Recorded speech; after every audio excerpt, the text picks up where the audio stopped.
Pero kung bago ka pa lang sa aking channel, paki-like, share, and click the subscribe button and the notification bell para lagi kayong updated sa mga parating ko pang uploads.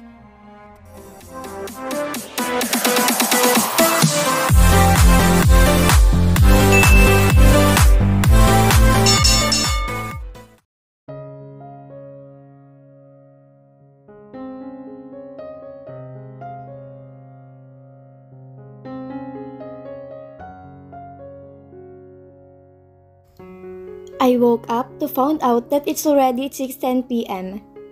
Biglang bumukas ang pintuan at iniluwa nito si Nathaniel na may dalang tray.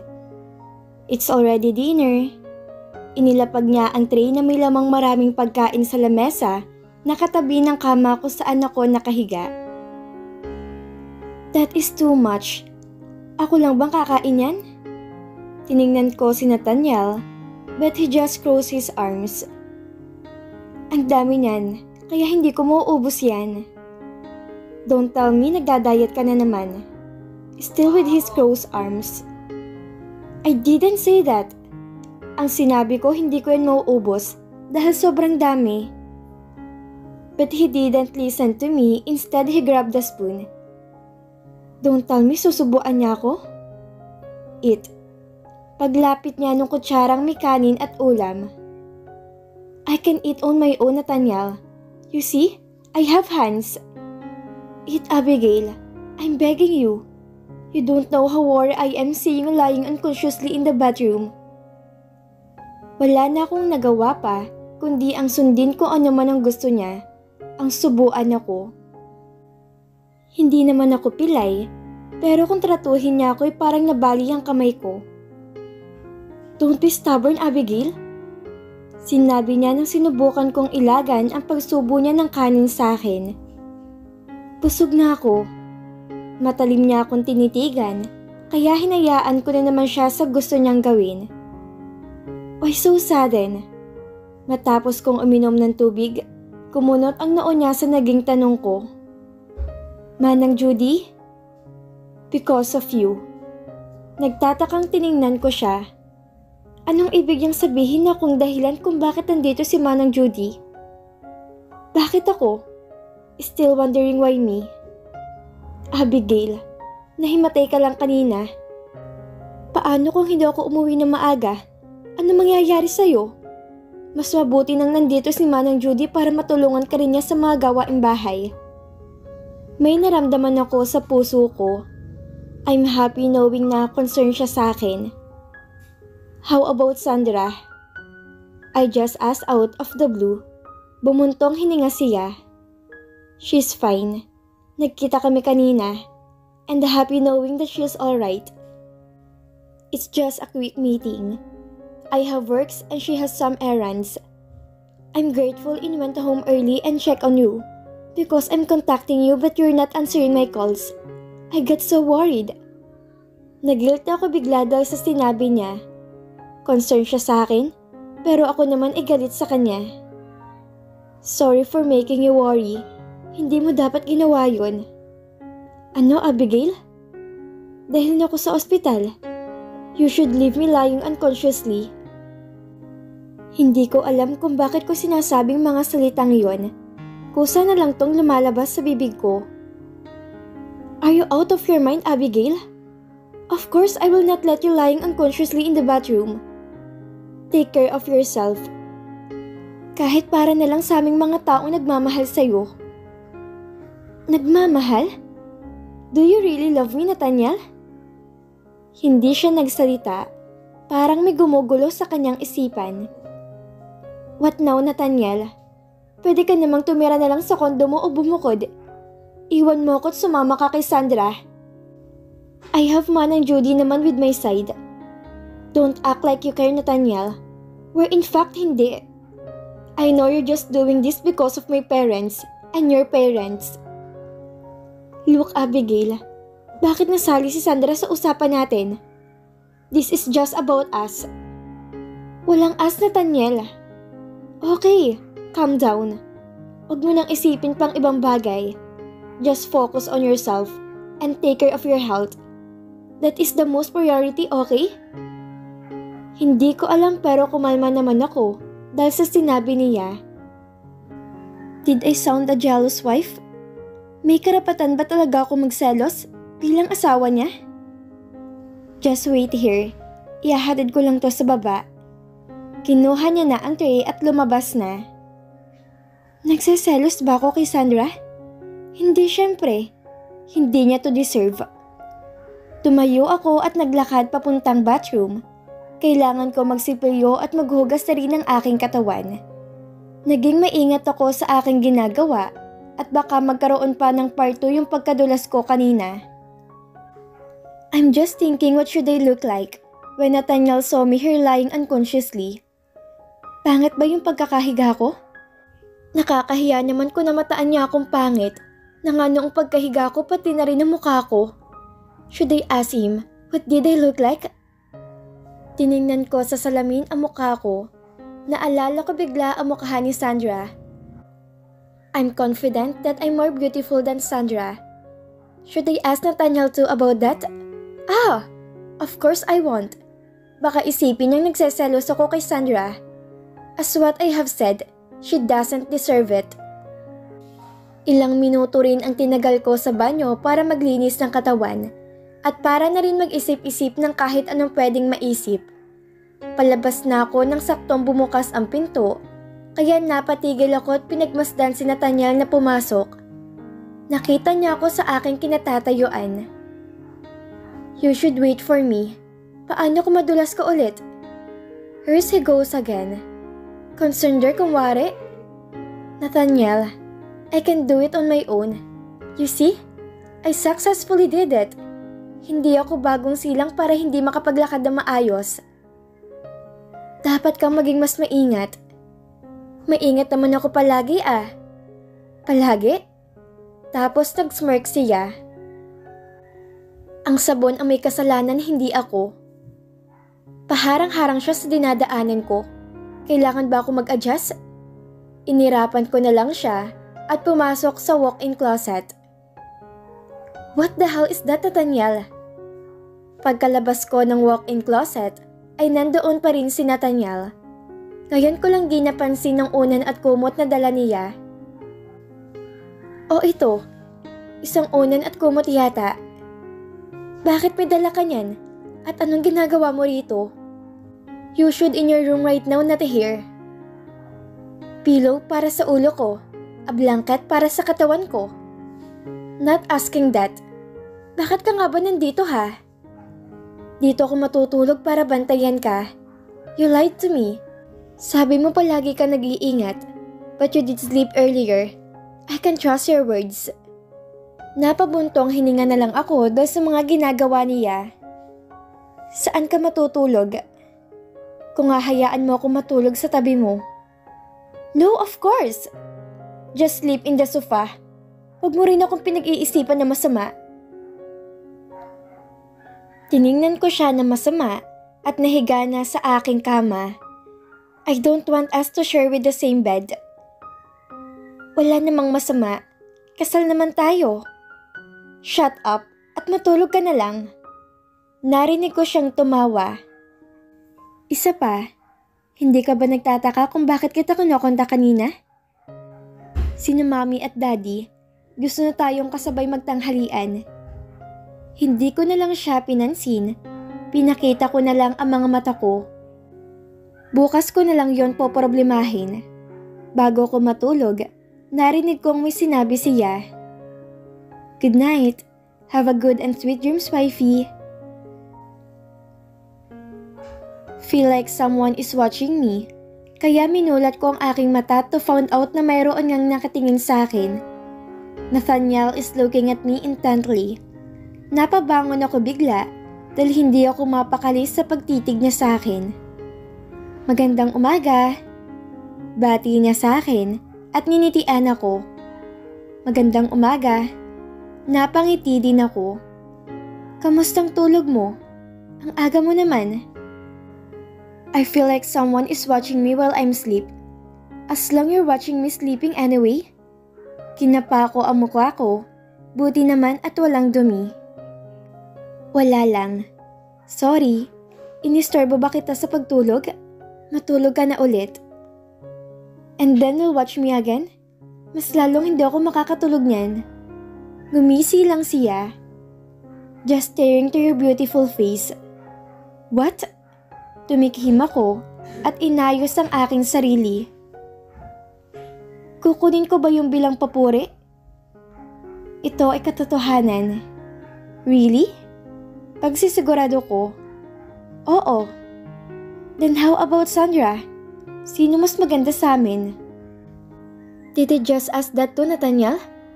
Bakit yun pang naitanong ko sa kanya? Tiningnan ko ang magiging reaksyon niya, pero wala akong makitang ekspresyon sa mukha niya. Just forget it. Tumayo na lang ako at nakita kong parang aalalayan niya na naman ako. Just stay where you are. Hindi naman ako napilay. I can stand properly, see? Ipinakita ko sa kanya na tagang nakakatayo ako ng matuwid. I can also run faster. Don't tell me tatakbo ka. Susubukan ko para maniwala ka. No, okay. I let you. But don't run as a careless woman. Anong sabi mo? It's nothing. Then he smirked. Tumayo siya mula sa pagkakaupo niya. Anong gagawin mo? I said I'll let you handle yourself. Punta lang ako sa kabilang kwarto. I'll take a bath and prepare our breakfast. Just call me if you need something. I don't need something. Lumabas ka na nga lang. Dami pang satsat eh. Mag-iingat ka. Oo na. Basta lumabas ka na. Mabuti naman at lumabas na siya. Matiwasay akong nakalabas mula sa banyo. Naligo na rin ako at nag-prepare para sa trabaho. Pagkababa ko'y nakita ko si Manang na tinutulungan si Nathaniel sa paghahanda ng pagkain. Good morning, Manang Judy. Good morning, Iha. Halika na, umupo ka na. Maaga pa namang nagising asawa mo para ipagluto ka. Maswerte ka sa kanya, Iha. Nginitian ko na lang si Manang.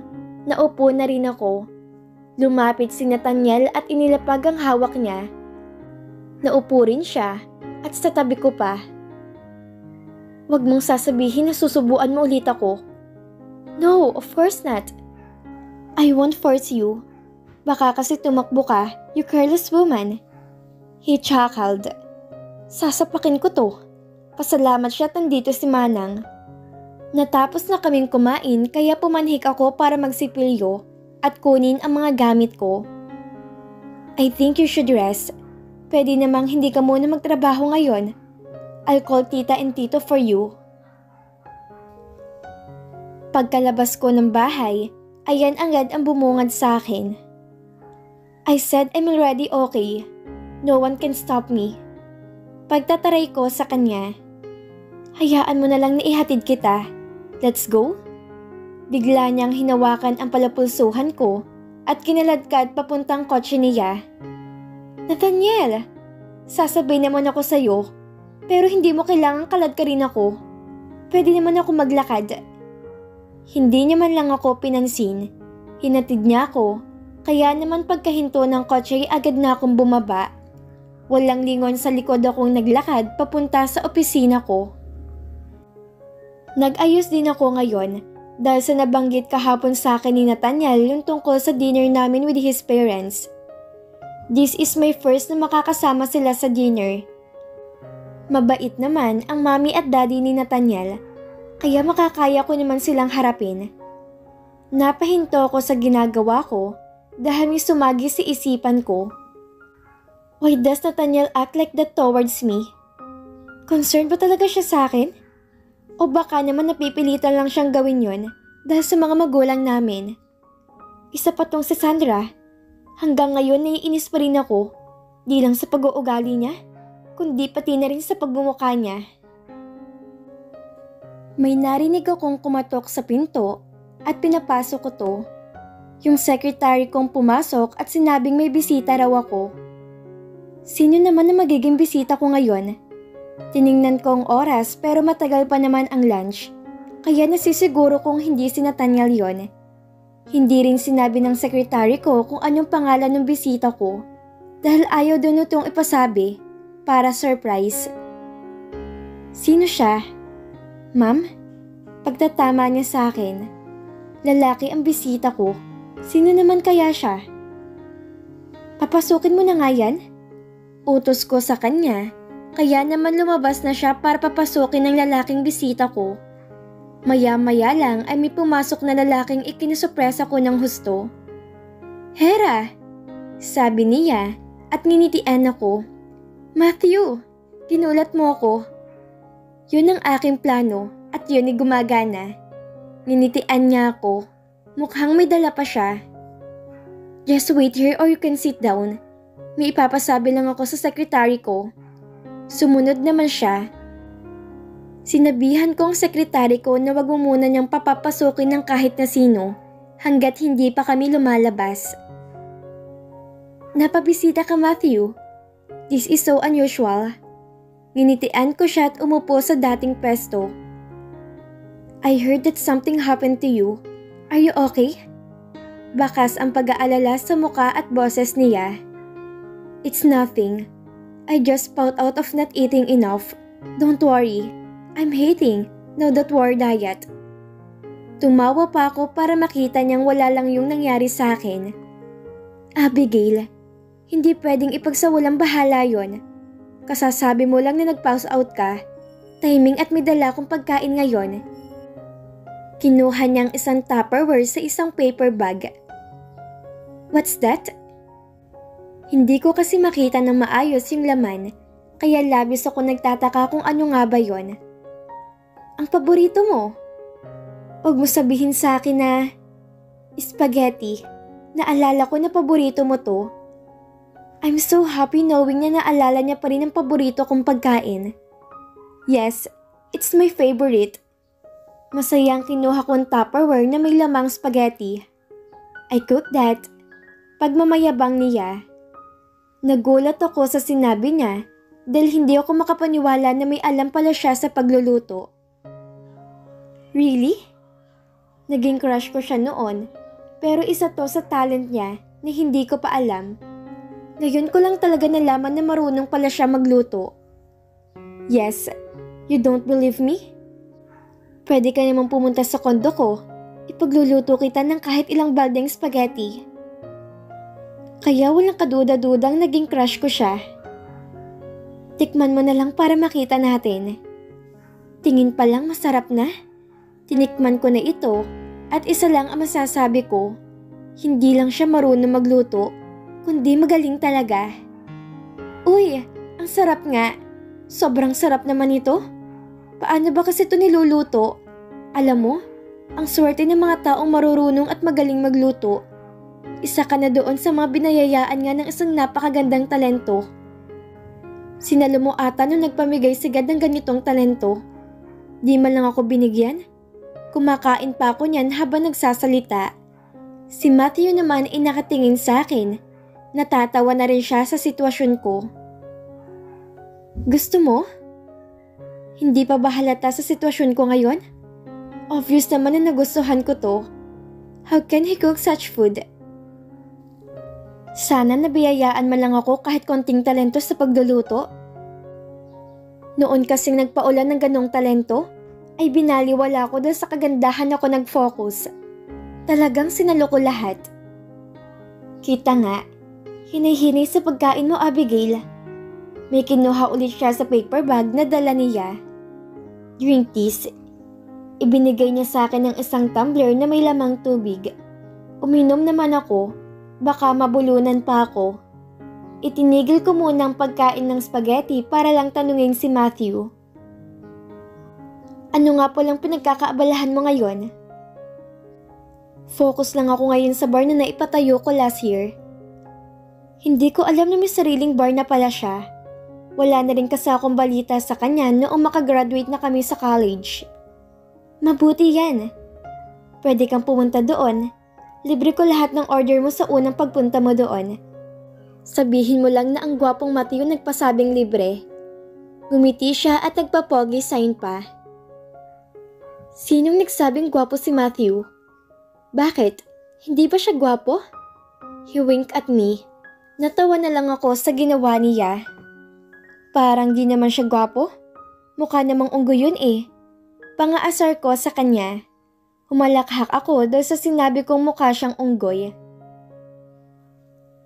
Mukha ba talaga akong unggoy? Bakit? Ikaw ba si Matthew? Oo, ako pa rin yung Matthew na nagustuhan mo noon. Bigla ay napahinto ako sa sinabi niya. Alam mo? Yes, mukhang gumaganti siya sa pangaasar ko sa kanya. I don't care anyway. Matagal na yon at nakamove on na ako sa'yo. Pinagmatuloy ko na lang ang pagkain sa spaghetti. Wait, Abigail. Biglang sabi niya sa gitna ng pangunguya ko. Dahan-dahan siyang lumapit sa akin. Hinawakan niyang aking mukha. Itinaas ang kanyang hinlalaki at nanatiling nasa ereyo nang biglang bumukas ang pinto. What the hell, Abigail? Masamang tingin ang ipinukol niya sa akin, pati na rin kay Matthew. Inilayo ko muna ang mukha ko kay Matthew at tumikhim bago magsalita. Bakit nandito ka, Nathaniel? Lunch na. Kanina pa kitang kinokontak pero hindi mo sinasagot ang mga tawag ko. Kinuha ko ang cellphone ko na nakalagay sa bag ko. Nakasilent kasi yon kaya hindi ko narinig ang tawag niya. Tiningnan ko ang oras at laking gulat ko na makita kong anong oras na. Sorry Matthew, magkita na lang tayo next time. May lunch pa kasi kami ng parents ni Nathaniel. I'm really sorry Matthew. I apologized to him. Tiningnan ko si Nathaniel na nakatingin siya na masama kay Matthew. Kaya naman hinila ko na siya palabas. Hila-hila ko pa rin siya paglabas namin. Pumasok na ako kaagad sa kotse niya at ganun rin siya. Let's go Nathaniel. Kanina pa siguro naghihintay sila tito at tita. Hinahalughog ko ang bag ko para tingnan ang makeup ko. Wala na kasing oras para maghanda pa. Napatagal ata yung pag-uusap namin ni Matthew. Hindi pa rin umaandar yung kotse. Kaya naman tiningnan ko si Nathaniel. Let's go Nathaniel. Ano pang hinihintay mo? But he's staring at me. Ngayon ay nasa labi ko ang paningin niya. Unti-unti niyang inilapit ang mukha niya. Gaya nung ginawa ni Matthew. At itinaas niyang kanyang hinalaki. At may pinunasan sa gilid ng labi ko. Ngayon ko lang napagtanto na may sauce pala sa gilid ng labi ko. Bago umandar ang sasakyan, ay may sinabi siya. You should have called or texted me. I can cook spaghetti for you. Magkasalubong ang kilay na tiningnan niya ako sa aking mata bago tuluyang pinaandar ang kotse.